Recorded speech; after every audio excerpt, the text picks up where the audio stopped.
Welcome to the Kelly File. And the big story tonight, everyone, the president working a series of West Coast fundraisers while a growing number of Democrats are now sending warnings to the White House.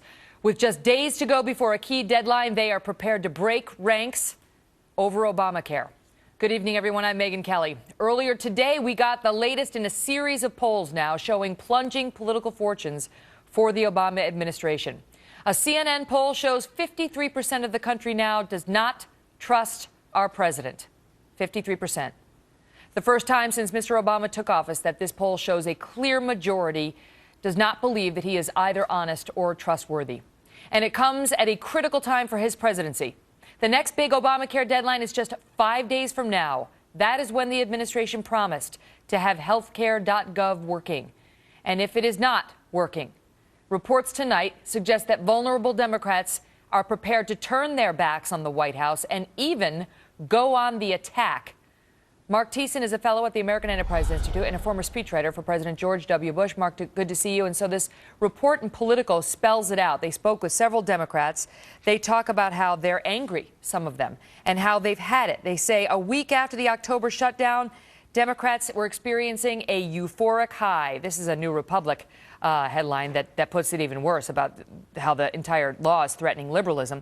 In any event, they go on and say, we thought we had Republicans on the mat. We thought we were going to win back the House, and then the rollout fails. And now we're concerned we're going to be kicked out of our seats. And they are prepared, apparently, Mark, to start joining Republicans in these oversight committee hearings aggressively, to start openly pushing back on the law and its mandates and its deadlines.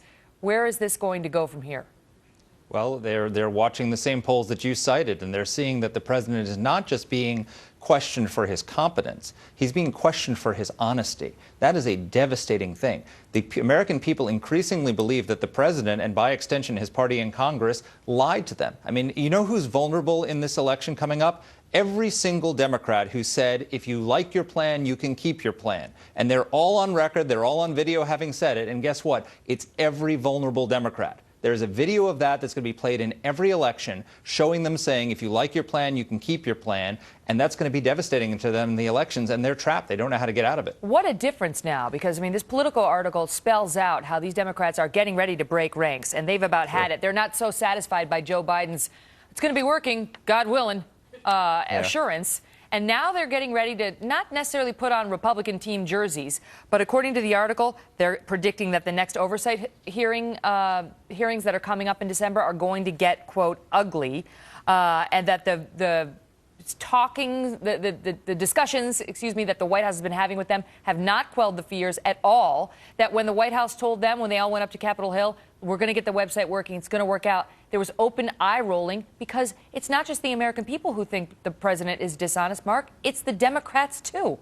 Yeah, well, I mean, think about it. It's 3 strikes and you're out. The first strike was saying, if you like your plan, you can keep your plan, which we now know he never intended to keep that promise. Second strike was going out to the American people and saying, I've got a fix. Except he didn't have the authority to do the fix, and so millions of people are losing their plans anyway. The website is the third strike.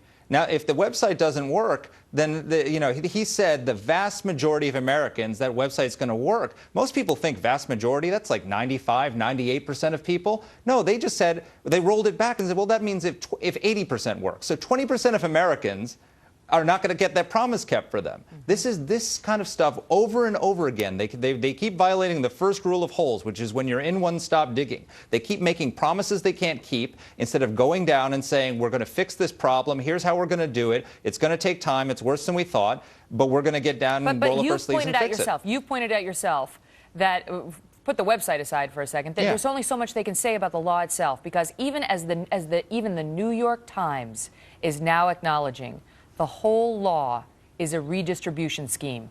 It is meant to take from some people and give to others. And even the New York Times is using terms like, as a result of this law, there are going to be, quote, losers.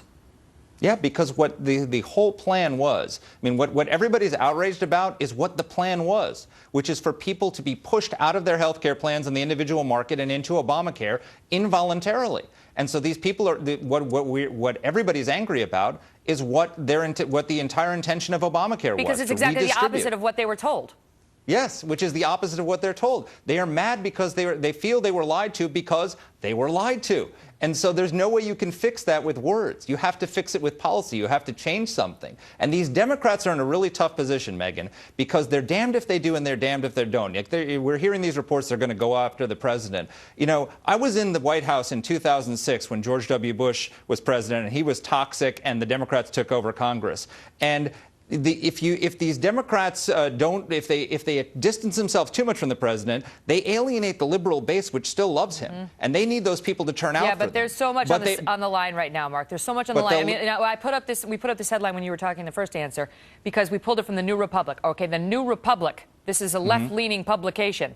Look at the headline: Obamacare's threat to liberalism. I mean, it goes beyond Obamacare. And let me just read the viewers one excerpt, okay, from this article. Liberalism has spent the better part of the past century attempting to prove that it could competently and responsibly extend the state into new reaches of American life. With the rollout of this law, the administration has badly injured that cause. It has stifled bad news, fudged promises. It has failed to translate complex policy into plain English. It can't even launch a damn website, quoting them. What's more, nobody responsible for the debacle has lost a job or suffered a demotion. Over time, the technical difficulties can be repaired. Reversing the initial impressions of government ineptitude won't be so easy. That's the liberals talking.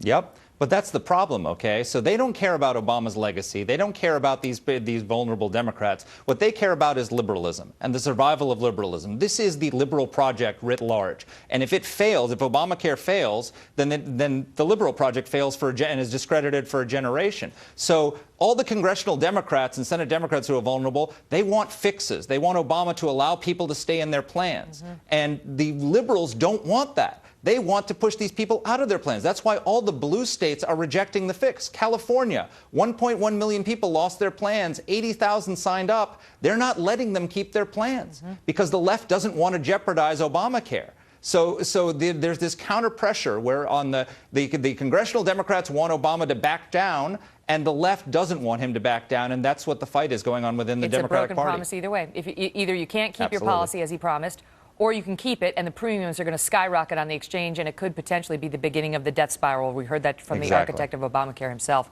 Mark, thank you. Thank you, Megyn. We're also tracking new investigations tonight as the private information of Americans applying for health care is being compromised. At least 3 people in Oregon reporting that they received the names, social security numbers, and income information of complete strangers, and it was sent to them by their own state-run insurance exchange. Morgan Wright is a former State Department advisor, CEO of Crowdsourced Investigations, and he testified before Congress last week on what he calls the perfect storm of security problems with the Obamacare websites. Morgan, good to see you. So tell me, what is the story in Oregon? How did it wind up that people were getting other people's